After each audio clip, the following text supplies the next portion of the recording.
جبریل براق لے کے حضور کی خدمت میں حاضر ہوتا ہے۔ حضور فرماتے ہیں دون البغل فوق الحمار، وہ جو براق تھا وہ خچر سے کچھ چھوٹا تھا اور گدھے سے کچھ بڑا تھا، تو میرے لیے براق تیار ہے۔ تو جبریل نے کہا کہ سب سے پہلے آپ کے دل کو غسل دینا ہے۔ تو فرماتے ہیں کہ میرے سینے سے دل کو نکالا گیا اور ایک تشتری میں رکھا گیا، اللہ اکبر، اور آب زمزم سے اس کو غسل دیا گیا۔ جب دل کو غسل دیا گیا تو جبریل نے حضور کے قلب اطہر کو دیکھا تو حیران ہو گئے اور بے ساختہ پکار اٹھے۔ علامہ بدر الدین عینی نے شرح صحیح بخاری کے اندر لکھا ہے کہ جو ہی قلب مصطفیٰ جبریل نے دیکھا تو بے ساختہ پکار اٹھے کہ قلب سدید فیہ عینان تبصران و اذنان تسمعان، واہ واہ کیسا دل ہے جس میں دو آنکھیں ہیں دیکھتی ہیں، دو کان ہیں جو سنتے ہیں۔ ایسا دل کائنات میں پہلے کسی نے نہیں دیکھا، نہ کسی کا ہوا ہے، جس میں آنکھیں بھی ہوں، جس میں کان بھی ہوں۔ جو قصیدہ پڑھا جاتا ہے مصطفیٰ جان رحمت پہ لاکھوں سلام، اس پورے قصیدہ سلامیہ کے اندر حضور کے ایک ایک عضو کی تعریف کی گئی ہے۔ کبھی ہونٹوں کا ذکر کرتے ہیں، پتلی پتلی گلے قدس کی پتیاں، ان لبوں کی نزاکت پہ لاکھوں سلام۔ کبھی ہاتھوں کا ذکر کرتے ہیں، ہاتھ جس سمت اٹھ گئے غنی کر دیا، بحر موج سماحت پہ لاکھوں سلام۔ کبھی بازوؤں کا ذکر کیا، جن کو بارے دو عالم کی پرواہ نہیں، ایسے بازو کی طاقت پہ لاکھوں سلام۔ کبھی سر کا ذکر کیا، جس کے آگے سرے سروراں خم رہے، اس سرے تاج رفعت پہ لاکھوں سلام۔ کبھی حضور کی مبارک بینی کا ذکر کیا، کبھی آنکھوں کا تذکرہ کیا، کبھی حضور علیہ السلام کی مبارک زلفوں کا ذکر کیا، ایک ایک عضو کا ذکر کیا۔ چلتے چلتے جب دل پہ آئے تو اعلی حضرت کا قلم نہیں رک جاتا اور سوچتے ہیں کیا لکھوں، اور اعلی حضرت بولے دل سمجھ سے ورا، دل سمجھ سے ورا، مگر یوں کہوں غنچائے راز وحدت پہ لاکھوں سلام۔ دل سمجھ سے بالا ہے لیکن یوں کہہ دیتا ہوں اللہ کے رازوں کا امین ہے تو وہ قلب مصطفیٰ ہے صلی اللہ علیہ وسلم۔ تو حضور علیہ السلام کا مبارک قلب اطہر جب نکالا گیا تو جبریل نے کہا قلب وقی فیہ عینان تبصران و اذنان تسمعان، واہ واہ کیسا دل ہے جس میں دو آنکھیں ہیں جو دیکھتی ہیں، دو کان ہیں جو سنتے ہیں۔ حضور کی آنکھیں ہماری آنکھوں جیسی نہیں ہیں، نہ ہماری آنکھیں حضور کی آنکھوں جیسی ہیں۔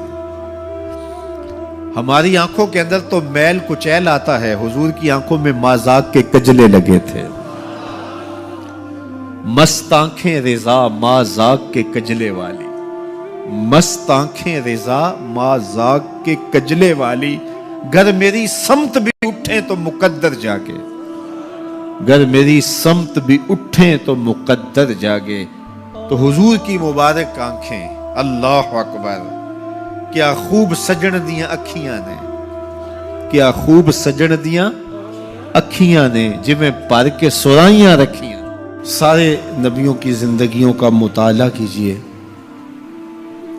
ان کو سخت سے سخت، کٹھن سے کٹھن حالات کا مقابلہ کرنا پڑا اور حالات کی سختیاں انہوں نے گوارا کی، لیکن اٹھنے والے قدم پیچھے نہیں ہٹے، وہ آگے ہی بڑھتے چلے گئے اور عظیمتوں کے سفر طے کرتے گئے۔ سب سے زیادہ مشکل اور کٹھن حالات میرے اور آپ کے آقا و مولا حضور نبی رحمت صلی اللہ علیہ وآلہ وسلم کو ملے، اور حالات کا جبر حضور کو سہنا پڑا، تلخیاں گوارا کرنی پڑی۔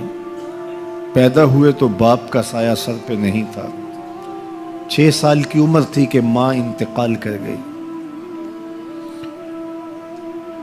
حضور نے اعلان نبوت کیا تو اپنے ہی مخالف ہو گئے۔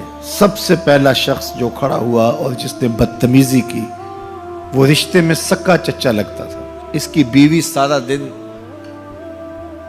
جا کے جنگل میں کانٹے جمع کرتی تھی، ام جمیل، اور جن راہوں سے حضور نے گزرنا ہوتا ان راہوں میں بکھیر دیتی۔ کہ پاؤں زخمی ہوں گے اور منزل پہ پہنچ نہیں سکیں گے، لیکن میرے حضور گھر سے نکلتے ہیں، ان کانٹوں سے بچ کے گزرتے ہیں اور ان گڑھوں سے بچ کے گزرتے ہیں اور پھر بھی ان تک پہنچ جاتے ہیں۔ کھود لیے گڑھے، بچھا لیے کانٹے، آ گیا ہوں تمہارے پاس پیغام آ کے۔ عقبہ بن ابی معیط حضور کے گلے میں کپڑا ڈال کے تو دیتا ہے، حضور کے گھر کے سامنے کوڑا پھینک جاتے ہیں، اجنیاں حضور علیہ السلام کے بدن میں حالت سجدہ میں ڈال دی جاتی ہیں۔ اور یہ وہی ایام ہیں کہ حضور کا شفیق چچا کفار کی ریشہ دوانیاں بڑھتی ہیں تو بولتے ہیں کل ما اجبتا، میرے بھتیجے جو تمہارے من میں آتا ہے کہو، میں جو ہوں تمہاری پشت پہ کھڑا ہوں میں۔ ان کا بھی انتقال ہو جاتا ہے، جناب ابو طالب بھی انتقال کر جاتے ہیں۔ ایک ایسی ہستی جو حضور پہ جان نچھاور کرتی ہیں اور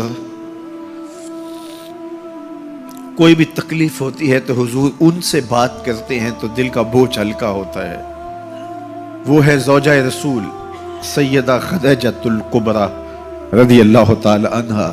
نزول وحی کے بعد جب حضور کی طبیعت پر ایک گرانی آتی ہے تو وہ خدیجۃ الکبریٰ ہی تھی جو کہتی ہیں کہ کلا واللہ ما یخزیک اللہ ابدا، حضور آپ پریشان نہیں ہو، آپ کا رب آپ کو کبھی بھی تنہا نہیں چھوڑے گا اور آپ کو پریشان نہیں ہونے دے گا، اس لیے کہ آپ دکھیوں کے کام آتے ہیں، ضرورت مندوں کی ضرورتیں پوری کرتے ہیں، اور جن کا کوئی کمانے والا نہیں آپ اس کی مدد کے لیے کھڑے ہوتے ہیں، یتیموں کا سہارا ہیں اور بیواؤں کا آسرا ہیں۔ آپ کا رب آپ کو کبھی بھی پریشان نہیں ہونے دے گا۔